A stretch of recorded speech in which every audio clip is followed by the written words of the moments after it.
नमस्कार दोस्तों, मैं निवेदिता आप सबका ईयरली प्रेडिक्शन 2024 में तहे दिल से बहुत बहुत स्वागत करती हूँ और परमपिता परमेश्वर की कृपा से कामना करती हूँ कि आप सबकी जो भी इस वर्ष मनोकामनाएं हैं वो पूर्ण हो। मेष से लेकर मीन राशि पर्यंत अपना ईयरली प्रेडिक्शन प्रस्तुत कर रही हूँ।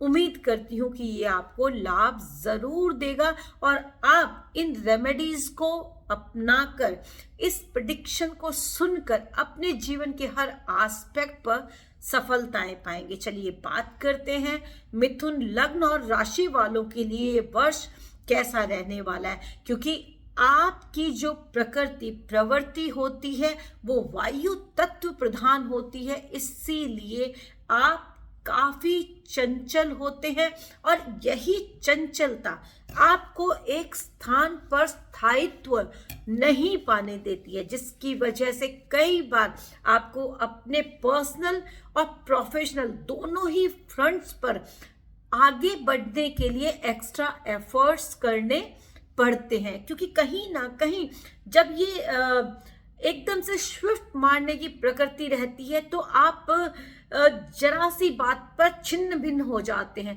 जो कि लॉन्ग टर्म हार्म आपको दे देता है। तो आपके लिए सलाह मेन रहती है कि आप जहां पर कार्य कर रहे हैं, अपने घर में है, वहां पर आप थोड़ा सा संयमित होकर व्यवहार करते हुए आगे बढ़े।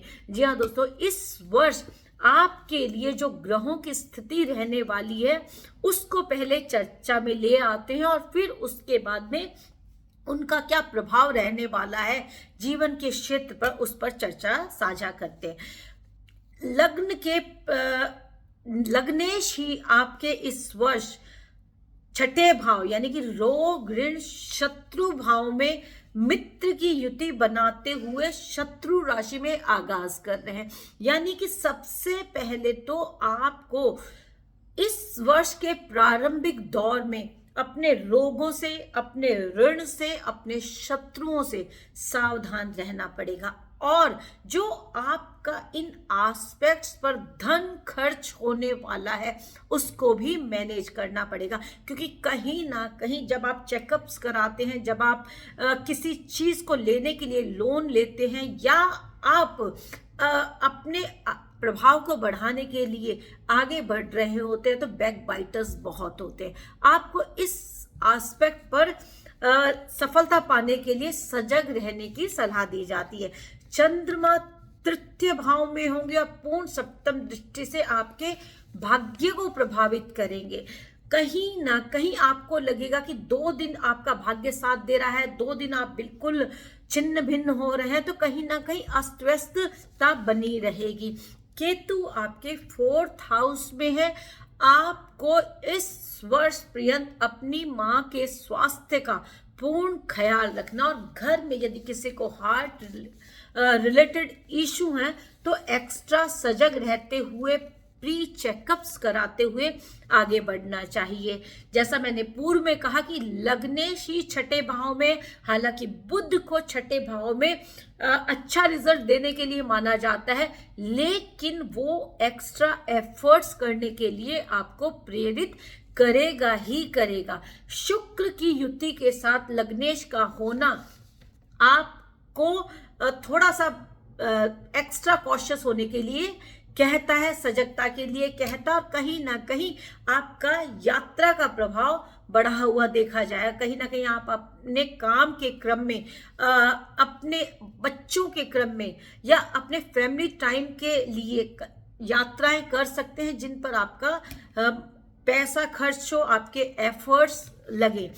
मंगल सूर्य की युति आपके सप्तम भाव में है, इसीलिए आपको सलाह दी जाती है कि आप अपने पार्टनर्स, अपने फैमिली, अपने रिलेशनशिप और अपने जीवन साथी के प्रति बिना किसी वाद विवाद के आगे बढ़े, क्योंकि कहीं ना कहीं आपकी पार्टनरशिप ब्रेक होने के चांसेस बहुत ज्यादा बढ़ जाते हैं।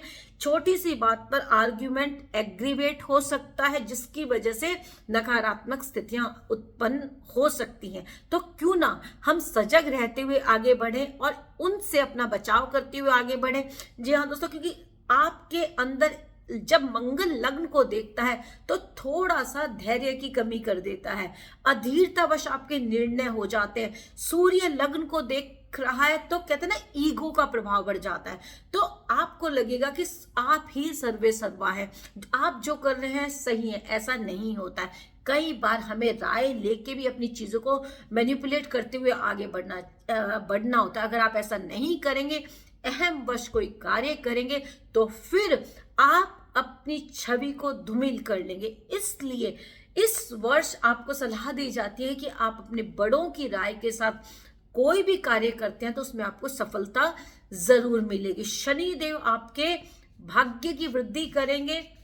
आपके पिता की सेहत का ध्यान रखने की सलाह दी जाती है और आपका भाग्य आपके एफर्ट्स के अनुकूल रिजल्ट्स देने वाला हो जाएगा, क्योंकि शनि देव जहां बैठते हैं वहां वृद्धि करते हैं और जहां देखते हैं विच्छेद करते हैं। और अपनी नीच राशि को तीसरे एस्पेक्ट से देखेंगे तो कहीं ना कहीं ये आपको थोड़ा सा डिले देकर गेंद देने वाले हो जाएंगे। तो उससे आपको घबराना बिल्कुल भी नहीं है।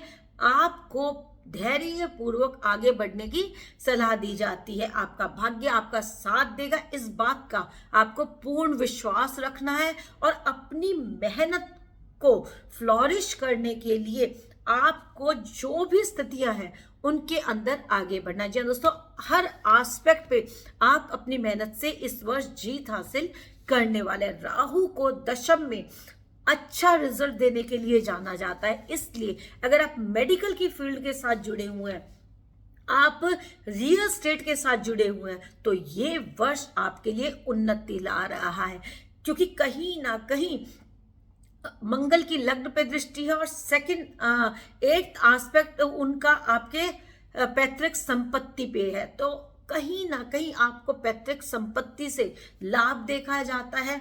आपकी जो भी स्व अर्जित भूमि रहेगी या आपका जो रियल स्टेट से रिलेटेड बिजनेस है उसके अंदर सफलता जरूर मिलेगी। जी दोस्तों, ये वर्ष रियल स्टेट मेडिकल वालों के इन्वेस्टमेंट के लिए, उन्नति के लिए देखा जाएगा। सॉरी, इस वर्ष गुरुदेव आपके मार्च अप्रैल तक गेन हाउस में रहने वाले हैं और गेन हाउस में रहते हुए इनका फिफ्थ एस्पेक्ट आपके मेहनत के घर पे, सेवेंथ एस्पेक्ट आपकी संतान के घर पे और नाइन्थ एस्पेक्ट आपके विवाह स्थान पार्टनरशिप पे रहेगा। तो साल के प्रारंभिक में यदि आपकी कोई रिलेशनशिप, आपका रिश्ता तय हो रहा है, वो विवाह में परिणित हो सकता है। कहीं ना कहीं आपकी संतान के लिए बेहतर समय रहेगा, आपके विवाह के लिए बेहतर समय रहेगा, आपके बिजनेस के लिए भी बेहतर समय रहने वाला है। इस साल यदि आपकी मदर की कोई प्रॉपर्टी है या वो कोई विल लिखना चाहती हैं तो वो आपको फेवर करेगी और मार्च अप्रैल के आसपास आपको पैतृक संपत्ति से लाभ की संभावनाएं देखी जाती हैं। इस वर्ष आप अपनी रिलेशनशिप को लेकर आर्ग्यूमेंट ना करें। विवाह के अंदर यदि कोई रिश्ता आप आगे बढ़ाना चाहते हैं, विवाह के लिए आप योग्य हैं, तो फिर मतलब आप बात कर लें, समझ लें और फिर रिश्ते में आगे बढ़े। पिता की सेहत को लेकर जैसा मैंने कहा कि थोड़ा सा ख्याल रखें। अगर किसी को हार्ट इश्यूज हैं तो भी आपको ख्याल रखना चाहिए। पिता पुत्र को एक दूसरे से लाभ की संभावनाएं देखी जाएंगी, मॉनेटरी गेन्स भी देखे जाएंगे। भूमि खरीदना और बेचना चाहते हैं, उसमें भी आपको अप्रैल के बाद काफी लाभ की स्थितियां देखने को मिलेंगी। और अगर आप कोई स्व अर्जित भूमि खरीदना चाहते हैं, वाहन खरीदना चाहते हैं, बड़ा घर, फ्लैट इत्यादि आप खरीदना चाहते हैं, तो आप मई जून में उसको ले सकते हैं, आपको बेनिफिट रहेगा। कार्य के क्षेत्र में भी आप यदि बढ़ोतरी चाहते हैं, पार्टनरशिप में कोई कार्य है, तो मनमुटाव होने से बचें, क्योंकि कहीं ना कहीं थोड़ा सा संयम आपके बिजनेस को फ्लॉरिश कर सकता है। और जो लोग रियल एस्टेट, जैसा मैंने पूर्व में कहा, मेडिकल, रियल एस्टेट या बैंकिंग, फाइनेंस और शेयर मार्केट के साथ जुड़े हुए हैं, उनके लिए ये वर्ष बेहतर रहने वाला है। और न्यू ईयर की स्टार्टिंग में ही आपको ध्यान रखना है कि आपको कोई डिजीज अकर ना हो, इसलिए आप अपने पार्टनर के प्रति पूरी तरह से लॉयल रहें। कहीं ना कहीं अगर आप किसी भी तरह की अवांछित एक्टिविटीज में इन्वॉल्व होंगे तो आप किसी और का नहीं, अपना स्वयं का हार्म करेंगे। इस बात का आपको ध्यान रखना पड़ेगा। इस वर्ष आपको कहते हैं ना कि हर एस्पेक्ट पे डू एंड डोंट्स देख लेने चाहिए। मैनिपुलेटिव बिहेवियर अगर थोड़ा सा आप मैनेज कर लेते हैं तो आपके लिए स्थितियां संभल जाएंगी। बच्चों के साथ आपको ख्याल रखना है कि तू तड़ाक की भाषा इस्तेमाल ना करें, अन्यथा वो कहीं ना कहीं आपके एडवर्स हो जाएंगे। एक दूसरे का दोषारोपण भी इस वर्ष आपको नहीं करना है। और ध्यान रखना है कि आपकी जो प्रॉपर्टी विल है वो कहते हैं ना कि भाइयों में जब बंटवारा हो रहा हो तो बड़ों की राय बहुत मायने रखती है। अपने भाई बहनों के साथ विवाद ना करें, कोई प्रॉपर्टी मैटर्स हैं उनको बड़ों की राय के साथ सेटल कर ले। और विल भी अगर लिखी गई है तो वो उसकी वजह से टेंशन्स क्रिएट नहीं होंगी, बल्कि बड़ी आसानी से स्थितियां संभल जाएंगी। खान पान का पूरा ख्याल रखें, वैसे तो हमेशा ही रखना होता है, लेकिन फिर भी कोशिश ये करें कि रात का खाना मतलब आपको नहीं खाना चाहिए, अन्यथा एसिडिटी की समस्या क्रिएट हो सकती है। और दूसरी बात, स्टमक रिलेटेड इश्यूज भी अगर हो सकते हैं। थोड़ा सा ख्याल यदि रख लिया तो आप इनसे अपना बचाव कर सकते हैं। हो सके तो जो कहते हैं ना कि अखाद्य पदार्थ है जो आपको अच्छा नहीं लगता उसे अवॉइड करें। अल्कोहल, जो आपके एडिक्शन की स्थितियां हैं, smoking, alcohol, nonveg, over eating से बचे, ओवर ड्रिंकिंग से बचे, अन्यथा ये कहीं ना कहीं हेल्थ इश्यूज को अकर कर देंगे। ध्यान रखना है आपको कि आई इन्फेक्शन ना हो, स्किन इन्फेक्शन ना हो। लोअर पार्ट्स की सफाई का आप विशेष ध्यान रखें ताकि किसी तरह का इन्फेक्शन इस वर्ष आपको ना हो। और ओवरऑल ये वर्ष आपके लिए सही रहे, इसलिए आपको कुछ छोटे छोटे उपाय करते हुए आगे बढ़ना चाहिए। क्योंकि कहीं ना कहीं जब आप अपने आप को ये सोचते हैं कि कुछ नहीं होता, ऐसे थोड़ा ना होता है, मतलब कहते हैं ना कि ईगो आपके अंदर आ जाए, आप अपने आप को सर्वे सर्वा मानने लगे, तो उससे बचाव जरूर रखें। बड़ों को महत्वता दें, क्योंकि कहीं ना कहीं उनका एक्सपीरियंस बोलता है, उनके जीवन की जो घटनाएं हैं वो कहीं ना कहीं आपको एक सही राय देती हैं, इसलिए उनकी राय का जरूर सम्मान करें। उपाय के तौर पर आप इस वर्ष जो छोटी कन्याएं होती हैं उनको कुछ ना कुछ टाइम टू टाइम बुधवार के दिन जरूर दे।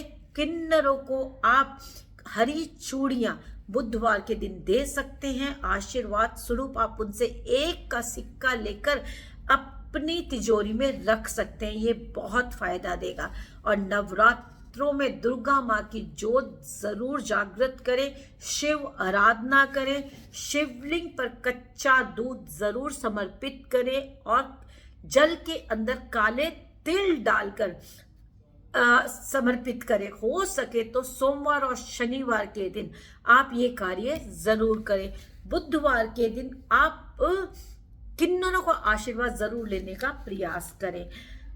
आने वाले समय में मार्च अप्रैल में जब शिवरात्रि आती है उस समय आप रुद्राभिषेक करा सकते हैं। और शनिवार के दिन संध्या काल में पीपल के वृक्ष में जोत सरसों के तेल की आप प्रज्वलित कर सकते हैं, साबुत उड़द डालकर, काले तिल डालकर।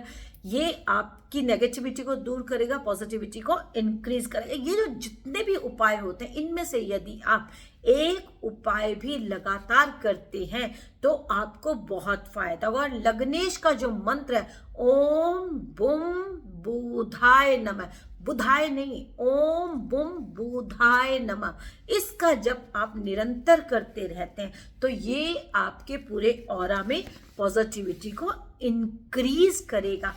व्यर्थ का व्यय ना हो, इसलिए बजटिंग करते हुए इस वर्ष आपको जरूर रहना चाहिए। जी हाँ दोस्तों, आपके लिए मेरी तरफ से यही संभावनाएं, यही प्रिडिक्शन की जाती है।